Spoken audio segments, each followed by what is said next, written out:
Its proportions encode mysteries of mathematics and astronomy.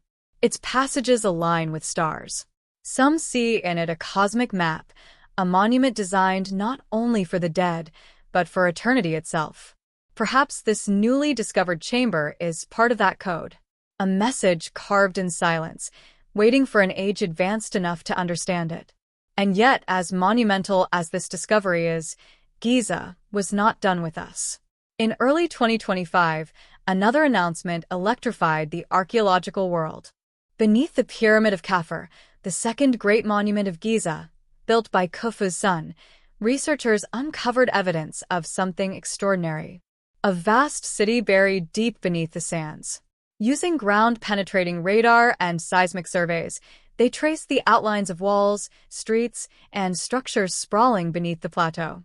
It was not just a workers' camp or storage area. It was an urban settlement, larger and more complex than anyone expected, hidden beneath one of the greatest monuments of antiquity. The implications are staggering. For centuries, scholars have seen the Giza Plateau as primarily a necropolis for kings. But if an entire city lies beneath Khufu's pyramid, then Giza was more than a cemetery. It was a living complex, a hub of culture, religion, and administration. Was this city home to the builders who raised the pyramids? Was it a sacred underworld settlement meant to mirror the heavens? Or was it something older, a forgotten community over which the pharaohs built their monuments? Imagine walking through its buried streets. Perhaps there were workshops filled with artisans shaping stone, bakeries feeding thousands of laborers, scribal schools recording accounts of grain and copper. Perhaps there were shrines, humble or grand, where prayers rose to gods we barely remember. If even fragments of papyri survived there, records, names, lists, they could transform our understanding of the Old Kingdom. And if Khufu's pyramid conceals such a city, what of Khufu's? Could the Great Pyramid itself stand atop more than sand? Could the plateau be layered like a palimpsest, each generation building not just atop the desert, but upon the bones and walls of those who came before? The thought is dizzying. Together, these two revelations, the hidden chamber of Khufu and the buried city beneath Khufu, rewrite the story of Giza. For centuries, the pyramids seemed eternal and mute, frozen relics of a dead past. But now they speak again. They whisper of builders who left their marks in secret voids, of offerings sealed in alabaster, of cities buried under stone giants. They remind us that Giza is not finished. It is not solved. It is alive with mysteries still waiting to be uncovered. What then are we to make of it all? Perhaps Khufu's true tomb lies deeper. Still, concealed not by chance, but by design, shielded with layers of illusion meant to deceive even the most determined intruder. The ancients understood human greed all too well. They knew that looters would come, men armed with chisels and fire, driven by dreams of treasure.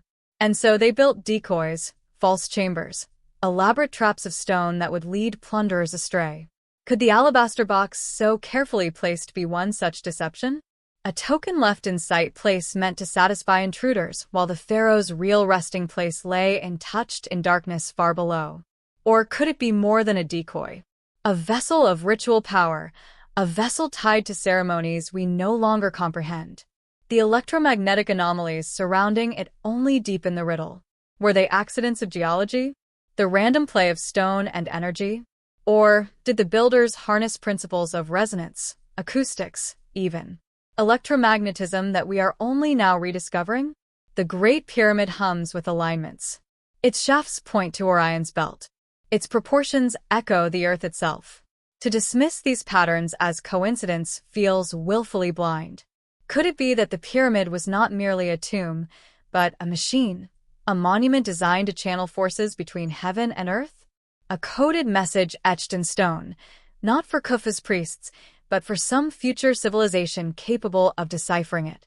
It is tempting, humbling even, to imagine that the ancients knew more than we give them credit for, that their knowledge of the stars, of cycles, of sun and moon, of mathematics and geometry, was not primitive at all, but profound.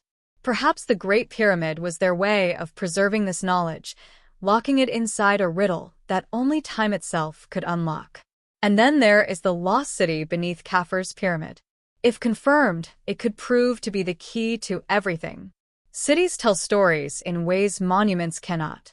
A single papyrus fragment, a ledger of supplies, a fragment of law. Such things would give voice to the builders themselves. Who were they? Skilled laborers honored for their craft? Devoted worshippers raising stone in service to the gods?